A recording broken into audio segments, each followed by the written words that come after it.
आज connects kitchen में बनाएंगे सबसे आसानी से बन जाने वाली चावल की पकौड़ी। बाहर से क्रिस्पी, अंदर से सॉफ्ट और सबसे मैजिकल पार्ट है इसकी चटाकेदार अनियन टोमेटो की चटनी। कमाल का कॉम्बो लगता है। चलिए शुरू करते हैं। तो इसके लिए यहाँ पे मैंने लिया था 1 कप चावल। जो भी आप घर पे यूज़ करते हैं, इसको ना मैंने अच्छे से धो के 3 घंटे पहले अच्छे से भिगा दिया था। और मान लीजिए अगर आप जल्दी में हैं तो आप इसको 1 घंटे के लिए गर्म पानी में भी भिगा सकते हैं। तो ये देखिए अच्छे से फूल गए। तो अब इसका एक्स्ट्रा पानी निकाल के ट्रांसफर कर लेंगे ब्लेंडर में। तो पहले से मैं यहाँ पे झारा यूज कर रही हूँ ताकि एक्स्ट्रा पानी ना चला जाए। अब इसको हम पीसेंगे 2 बैचेस में। यहाँ पे मैं डाल रही हूँ बस 2 टेबलस्पून पानी पीसने के लिए और इसको ना अच्छे से ब्लेंड कर लेंगे। तो ये देखिए एकदम स्मूथ और गाढ़ा घोल तैयार हो गया है। कोई भी चावल के बड़े दाने नहीं दिख रहे होंगे आपको, बिल्कुल ऐसा ही हमको चाहिए। अब इसको ट्रांसफर कर लेंगे बड़े से बोल में। तो देखा आपने इसका रिजल्ट। अगर आपने चावल को अच्छे से भिगाया होगा ना तो बिल्कुल ऐसे रिजल्ट आते हैं। और बाकी के चावलों को भी डाल देंगे।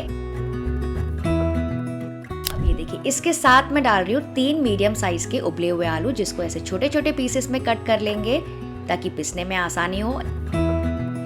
यहीं पे मैं डाल रही हूँ 2 से 3 टेबलस्पून पानी भी पिसने के लिए। इसको भी अच्छे से पिस लेंगे। तो ये भी एकदम स्मूथ हो गया। इसको भी ट्रांसफर कर लेंगे। अब यहाँ पे करेंगे एक इम्पॉर्टेंट ट्रिक। इसको ना सबसे पहले अपने हाथों से मिक्स कर लेंगे, अच्छे से मिला जुला लेंगे और उसके बाद इसको लगातार फेंटेंगे एक ही डायरेक्शन में करीबन 3 से 4 मिनट के लिए। नॉर्मली जैसे हम दही वड़ा का बैटर फेंटते हैं ना, उसमें एरिएशन के लिए, बस वैसे ही। अच्छे से हवा भर जाएगी ना तो क्या होगा, मिक्सचर काफी लाइट और एयरी हो जाएगा। तो चावल की पकौड़ियाँ जो है ना एकदम फूली फूली बनेंगी, बाहर से क्रिस्पी और अंदर से सॉफ्ट। तो अगर आपने पहले से पानी ज्यादा नहीं डाला होगा ना तो ये प्रोसेस आपसे एकदम परफेक्टली हो जाएगा।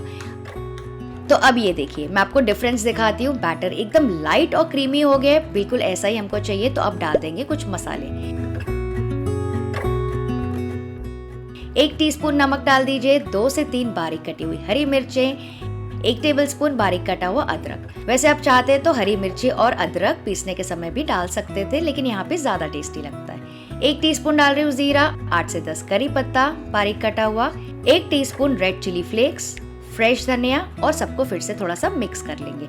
अच्छा, यहाँ पे आप चाहें ना तो यहाँ पे बारीक कटा हुआ प्याज, कैप्सिकम या और कोई वेजिटेबल्स भी डाल सकते हैं, लेकिन आज मैं इसको प्लेन बना रही हूँ। और अब इसको बस ढक के रख देंगे 5 से 10 मिनट के लिए। तो जब तक ये मिक्सचर ढल रहा है, चलिए बढ़िया सी स्पाइसी अनियन टोमेटो की चटनी तैयार कर लेते हैं।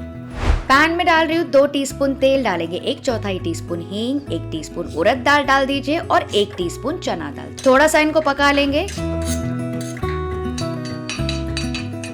फिर डाल रही हूँ 1 टीस्पून राई और 1 टीस्पून जीरा भी, थोड़ा सा क्रैकल होने देंगे। फिर डाल रही हूँ 8 से 10 करी पत्ता, 5 से 6 कली लहसुन की, 2 टुकड़े अदरक के, कुछ लाल मिर्चें मैं यूज कर रही हूँ। आप चाहें तो स्पाइसी या कश्मीरी कोई भी यूज कर सकते हैं, और आप चाहें तो इसको पहले से भिगा के भी रख सकते हैं। अब इनको ना अच्छे से थोड़ा सा टॉस कर लेंगे तो फटाफट से तैयार हो जाती है चटनी, बस 5 से 7 मिनट में।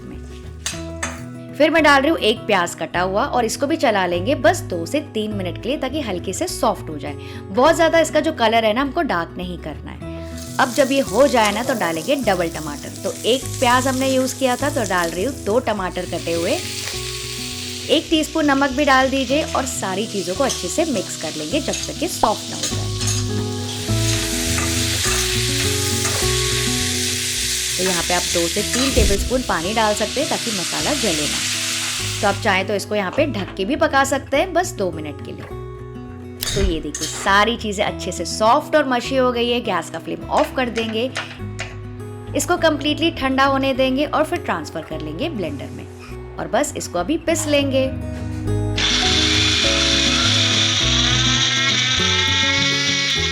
तो ये देखिए गाइस, बढ़िया सी स्पाइसी चटाकेदार अनियन टोमेटो चटनी रेडी हो गई है और ये ना बेस्ट टेस्ट करती है चावल की पकौड़ियों के साथ। चलिए बैटर भी चेक कर लेते हैं, एक बार फिर से थोड़ा सा मिक्स कर लेंगे। अच्छा, तलने के पहले अगर आपको ऐसा लग रहा है ना कि आटा लूज हो गया है तो इसमें आप 2 टेबलस्पून चावल का आटा नहीं तो 2 टेबलस्पून सूजी भी डाल के एडजस्ट कर सकते हैं। अब यहाँ पे तेल मैंने गरम करने रख दिया था हाई फ्लेम पे और अब मैंने रखा है मीडियम हाई पे। छोटे छोटे पोर्शन ऐसे लेते जाएंगे, नॉर्मली जैसे हम भजिया या फिर वड़े बनाते हैं, बड़े छोटे जैसे आपको बनाने हैं। ये देखिए कितनी बढ़िया गोल गोल पकौड़ियाँ बन रही है। तो ऐसे आराम आराम से डालेंगे ना तो बहुत ज़्यादा इसकी पूंछें नहीं निकलती है। और ये देखिए धीरे धीरे ना अपने आप फूलती जाती है, क्योंकि जो बैटर है ना हमने बहुत अच्छे से फेंटा था। कोई भी बेकिंग पाउडर, बेकिंग सोडा या फिर इनो की ज़रूरत आपको नहीं पड़ेगी। ये देखिए अपने आप ही फूलते जाएंगे। और अगर आपस में कोई चिपक भी जाए ना तो आराम से छूट जाते हैं, क्योंकि बहुत ही हल्के फुल्के होते हैं, लेकिन खाने में ना सुपर क्रंची और टेस्टी। एक खाने के बाद ना आपका हाथ रुक ही नहीं पाएगा। तो ये देखिए थोड़ा सा इस तरह से चलाते जाइए। 4 से 5 मिनट लगते हैं इसको पकाने में। हल्के गोल्डन ब्राउन और क्रिस्पी हो गए हैं। वैसे इसको बहुत ज़्यादा डार्क नहीं किया जाता है, तो इनको निकाल देंगे। सुना आपने? और इसी तरह से पूरा बैच फ्राई कर लेंगे। तो आपकी कौन सी फेवरेट पकौड़ी है जो कि आप हर बारिश में ज़रूर बनाते हैं? मुझे कमेंट करके पक्का से बताइएगा। वैसे मेरे तो फेवरेट कांदा भजिया है। तो ये बैच भी निकाल देंगे। तो ये सारे चावल की पकौड़ियाँ रेडी हो गई है।